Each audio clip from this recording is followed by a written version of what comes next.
Hello everybody, this is Andreas Nest, business coach. Today I'm talking to Lynn Osborne, and she operates a company called Clarity Care, and she offers independent advice for care. Absolutely. Is that correct? Yeah, for families that are looking for care for elderly relatives. So thanks for seeing me. Yeah, that's brilliant. So Lynn, tell me a bit more about your company. Okay, well I started Clarity 9 years ago. I can't believe the time has actually gone so quickly, it's amazing. 9 years ago, why did you start your company? Because I had been working in the care industry for probably about 25, nearly 30 years now. Scary. And I'd started. So you were a carer, yeah? I started my whole career as a carer, which is something I'm very passionate about. Sort of listening to people when they're sort of starting their careers and they're talking about. One of my hates is when people say, I'm only a carer, because actually the opportunities are vast for people. But throughout my whole career, and I worked my way up through to managing care services, really came across people that were struggling in the system, trying to navigate themselves through the system when they're looking for care for their elderly relatives, and even more so in the last few years as people are what we know as self-funding, having to pay for their care privately. But the families that are having to look are quite often got children themselves. They're working, so they're juggling all of that and caring for an elderly relative. And so that was why. So this is what you realized when you were a carer? Yes. 9 years ago? I was carer 20 odd years ago. 20 years ago. Yeah, but as my career progressed throughout that time, and doing consultancy work also with local authorities, and sort of just that was something that was becoming more and more obvious that people were struggling. So what was your last job in the care industry then, before you became self-employed? Well, I was managing care services, so I was a registered care manager for a domiciliary care agency. But I then went on to do project management for local authorities, so did consultancy work. And that's when that dawned on you that there was a niche in the marketplace where you could step in? Yes, very much so. And based the whole concept really on what goes on in the States, where private care management is very much a big business there. So you saw the example in the States and you thought, we can do that here in the UK? Very much so. And then you started off, was it just yourself at the beginning? Or? No, I had a business partner to start off with. So there was two of us, which was great, and that was lovely because we could bounce ideas off of each other. And we were together for about 4 years. But we started the business very small, trying to develop the concept in this country, and that was probably our biggest challenge, to be quite honest. So what was the challenge there? Because people didn't know about this kind of concept? Yeah. So in this country, it's very much, there was the expectation, especially sort of going back 10 years or so, very much the expectation that care is free, and care just happens, and it's just there on tap, and it's not, and even more so now. But I think it's just that whole concept of, obviously we have our social services who do a fabulous job. There's that whole concept that we just pick up the phone and everything gets resolved. And similar to going to the doctors. It's all all there on tap, endless. Exactly, and it was that more of the expectation. So right in the very early days, it was trying to develop the concept, understand whether the demand was there, whether people were willing to pay for a service such as this. So that was the real challenge in the beginning. But the two of us, we sort of had one sort of thought process and then actually went off in a different direction. So how did you overcome this challenge? What did you do?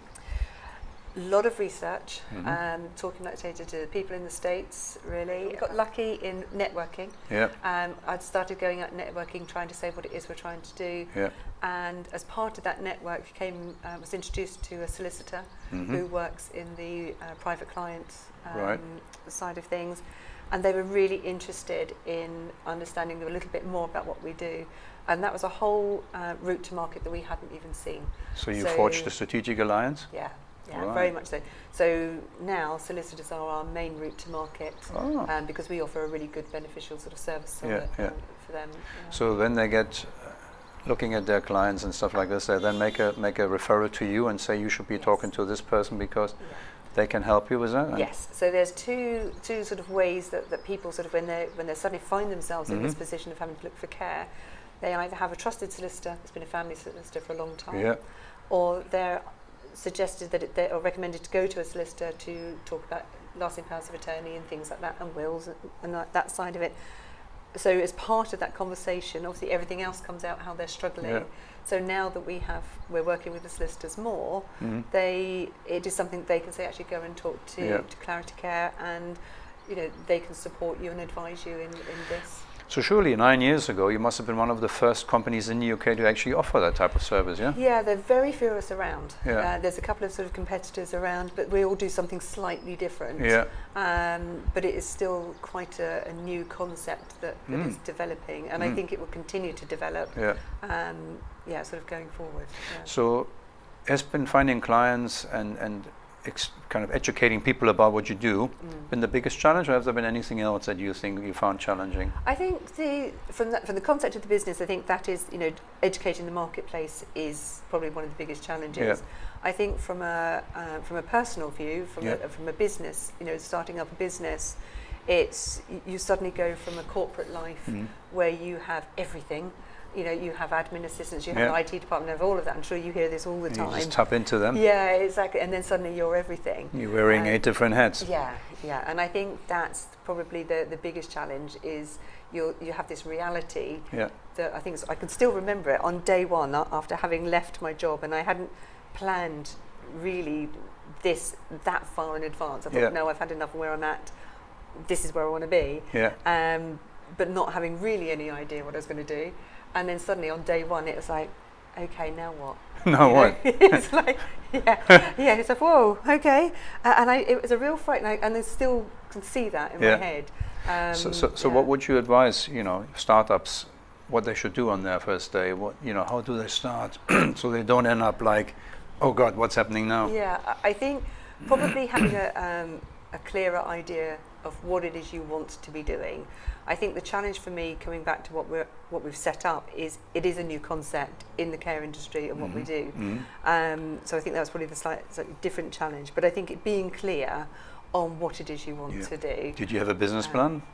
Of sorts, not fully, of sorts. Yeah. It was up here. In your head, sort of. And I think this is where it was interesting working with somebody else. Because it was somebody that I'd met and I'd known, we got to know each other, trusted each other, and still do. There's no issues there. Since that point, I've probably had a much clearer idea of where I want to take the business. Where you and want what to we're take doing. it, Yeah. Okay. So, And I'm interested to learn of how long would it actually take you from the day then you sat there going, oh hell, what's going on now, to when did you have your first paying client? How long did that take you? Oh, well, first paying client, actually, we had probably within a couple of months. All right, okay. Yeah. So pretty quick. Very quick, yeah. But then it's very sporadic. Okay. But I think that was because we still didn't quite know what we were doing, what we were offering. So, I see. Yeah. So we've been very fortunate in having very regular clients. Yeah. And it's built. But those, probably the first 4 years, it was sort of quieter. But at that point also, I started to do the juggling of doing some consultancy work as well. Just to earn on the side, yeah. Okay, but then 4 years, you decided to split with your partner. Then you went on your own. Yep. And you said what changed was the clarity that you saw in the business, what you wanted to achieve? Very much so, yeah. Okay, yeah. And then what happened in the next 5 years? We've grown year on year, and I think that is. And what is the secret to your growth then? I think vision. I think knowing quite, even though sometimes that's the hardest bit to actually articulate, but actually being very focused on what we're delivering. So we packaged up services, and I think when it's a service industry, I think that's one of the hardest things because it can sort of vary quite dramatically. But we packaged up our services, so doing that, it became much clearer for the people that were referring to us what they're selling on for us almost. I see. So that became quite a big turn. So once you got really clear of what your service offering was, you could then actually have an offer that was visible and people would actually... being confident in it as well. I think that's the bit for me was, I think sometimes when we very first start out, you're a little bit hesitant about what you're trying to sell because you're coming from that comfort world. But actually now being able to stand up and be very confident in what we're selling is probably the biggest turnaround as well. Absolutely. And secret, I think, Okay, being confident about what would you do. Yeah. And what would you say has been your biggest achievement so far? I think there's a couple of things. I'm going to be cheeky. I'm going to do that. Be cheeky. Yeah. There's two things. I think the biggest achievement for me was taking on my first employee. Yeah. When was that? 2 years ago. 2 years ago. We've had a change of employees now, but so I've got two employees now, which is great. But I think then being approached by a company 2 years ago, who are a large private medical insurance company, and they came to us with a project to support carers in the workplace, and that was a really exciting time because they actually found us and they approached us, and we continue to work with them now as that project's gone live. So what is it exactly you do with them? So we provide the advice support on social care advice, and so for mainly at people that are carers in the workplace, because that's I think something like 1 in 9 people, 1 in 9 employees sort of are a carer, and it's such an unknown. When people take time off sick, there's lots of anxiety. We don't know what those anxieties are, and more often we're finding that actually there's a caring responsibility. So it's actually it's sort of they've provided a product that supports those people, and we actually answer the questions. So people can actually have a live chat, they can have a phone call and get a consultation with us as a team, and other people within that as well. So brilliant. That was really exciting to be approached for that, and that's been really good for the business. And you said earlier that you're really passionate about the care industry and that it's underrated in your view? Absolutely. Yeah. I think and we all hear about money and everybody needs more money, etc. I think it's not, yes, it's lovely, we all want more money, but I think the recognition of what carers do, I think, is undervalued. It's a skilled job, and I think people don't necessarily see it as a skilled job.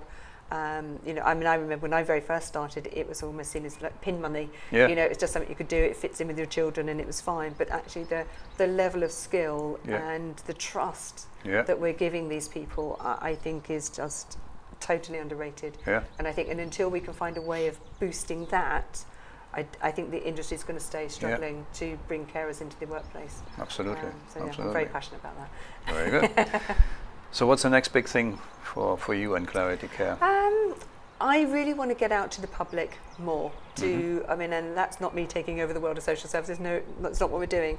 It's actually about supporting families that are struggling, and there are people that are just not able to know where to turn. So, and how are you going to do that? Well, difficult one really. But there are but I think what we're trying to do, I'm really developing with one exciting service that we're putting in place is what we call contingency planning. So I think there are so many people that are out there that are struggling. So one of the projects that we're actually producing is a contingency plan. So that brings everything into one place with all the what-if scenarios. So we might have a married couple, both caring for each other, and then what happens if one goes into hospital or one goes into care? What happens to the other person? And some of that can happen in crisis. So what I'm really trying to develop, and we've been doing it for the last couple of years, is that contingency plan, is to work with families to have everything in place. So if that scenario arises or anything like that, we can step in and support that family immediately. And that's been quite exciting to develop, and we're getting lots of good feedback from that. Absolutely. Sounds like a great plan. So is there any upcoming events you would like to share with the audience? Anything that's... Well, next year, I don't know, we're coming into our 10th year next year. That's a big party then, It's a big party. So we're going to try and think about things to do next year, and try and hold some events that we can actually share our experiences. And when will that start next year? Probably from about March onwards next year, So we actually sort of registered in the December, and I decided December's not a good time to. Well, we'll have a party in December anyway, but but we will do something throughout the year. So you move into March, the whole year will be kind of speckled with little events coming along. Absolutely, Excellent. And I think aimed at carers, but also celebrating carers that are in the workplace as well. That's good. They don't get enough recognition. No, they really don't. So. Great. Well, Lynn, it's been a pleasure talking to you. Pleasure. Thank you very much for your time. Thank you very much for inviting me. It's and been really good. Absolutely. And for you guys out there, remember what Lynn said about confidence. Having the confidence to go out there and actually putting it together and saying, this is what we do, and this is our offer, and this is what we're proud about. So remember that, and I will speak to you again next time. Thank you. Bye-bye.